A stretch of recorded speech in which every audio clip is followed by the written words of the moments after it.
You've waited months for your cruise vacation to begin. You've spent hours and hours researching and planning. You're ready for the greatest week ever, and nothing will stop you from having the time of your life. Does this sound like you before your cruise? It sure does, and it also sounds like every other person getting ready to board a cruise ship. But just like in everyday life, you can feel like you're ready for anything, and then these types of people can show up and take all the wind out of your sail. Don't be these types of people on a cruise.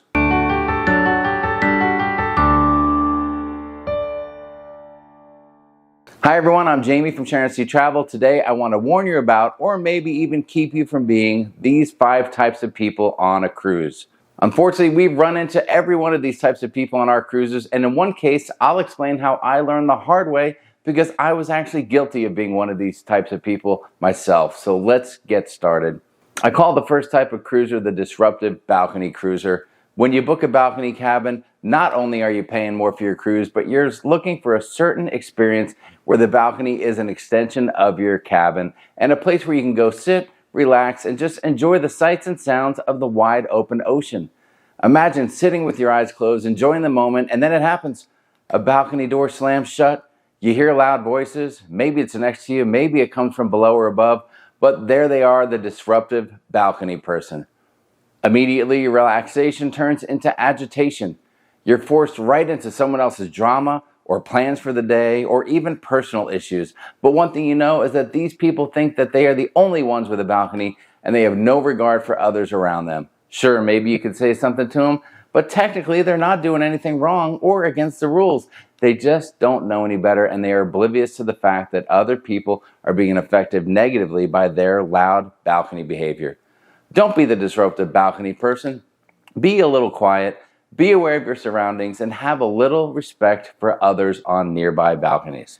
The next cruiser is one that I call the loud complaining cruiser.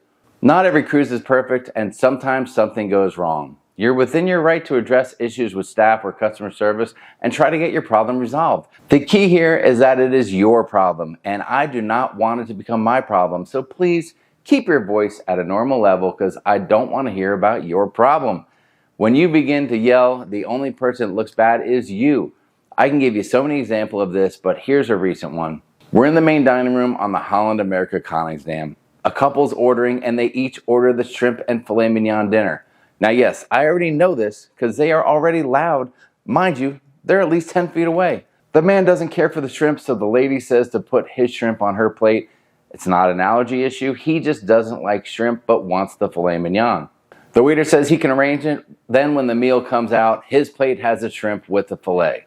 Well, this lady blows a gasket. She begins to berate the server, demand the maitre d' come over, and now for 10 minutes, all we hear about is how incompetent the staff is and how her evening has just been ruined.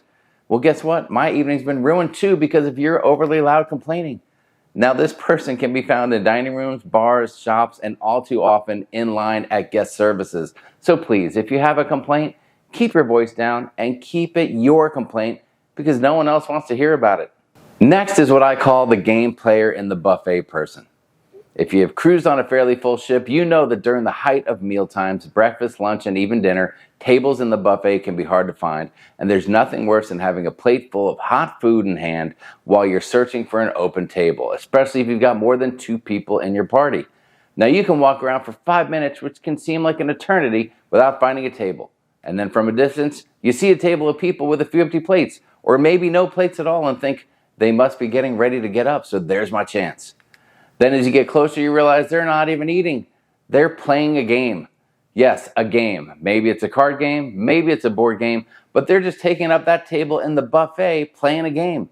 This is not a game room, people. It is a dining room at mealtime. People just want to sit and have a meal. There are tons of other places to sit and play a game on the cruise ship. Why are you doing it in the buffet area? I think this is just plain rude behavior, so please don't be the game player in the buffet person. Next up is the oblivious parent cruiser. Now, we've cruised for many years with our child, and we believe that cruising is a fantastic way for a family to enjoy their vacation. Cruise lines put a lot of effort into creating a fun, family-oriented environment, and the top mainstream cruise lines attract adults and kids of all ages. We've always had one cruising rule for our son, Matthew, and we always gave him the same instructions. Have fun and do not negatively impact anyone's cruise. That was it. Have a great time, but don't bother other people. It's that simple.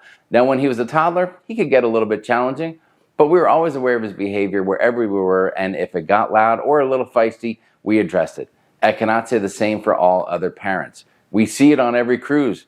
Younger kids impacting someone's cruise, and even older teens doing the same thing. Being loud, disruptive, running around, being rude, and with teens using foul language and being amused when other kids were rude to a member of the crew. Please be aware of your kids' behavior no matter their age. Keep an eye on the younger ones and give some instruction to the older ones so they're not negatively impacting another cruiser's experience. Whatever you do, just don't be the oblivious parent on a cruise ship. Now, the final type of cruiser hits close to home, and I learned about this type of cruiser the hard way. I was this person, and I got called out for it. Do not be the singing out loud during the show person. That's right, we all came to the show to hear them sing, not you, or in this example, me. So we're at one of my favorite cruise shows ever called Celestial Strings. There are a few songs in this show that I just love, and this particular show was the later in the evening show. So after a few glasses of wine at dinner, and maybe one or two dirty martinis waiting for the show to start, I was primed up and ready to see my favorite show. Just before the show, some very nice people sat in front of us and actually recognized us from the YouTube channel, which I thought was incredibly cool. We even chatted with them for a few minutes. Then the show began, I got into it, and I ended up singing along to a number of the songs, and I guess my singing voice just was not at the level of the performers. After the show, the same person that had recognized us and said hi turned around and stated that I was quite rude for singing aloud during the show. Now, of course, I felt terrible and I was very embarrassed, and that was when I was really made aware of the singing during the show person, because it was actually me. So the lesson learned is that many people never get to see a show the likes of some of the ones you'll see on a cruise ship. They are theatrical, professional, and performed by great entertainers. When you hear a song that you love, just remember you're not at home singing in the shower. You are at the show on a cruise ship in the lounge, surrounded by hundreds of people that came to see and hear that show. They are not here for you, no matter how great you think you sound.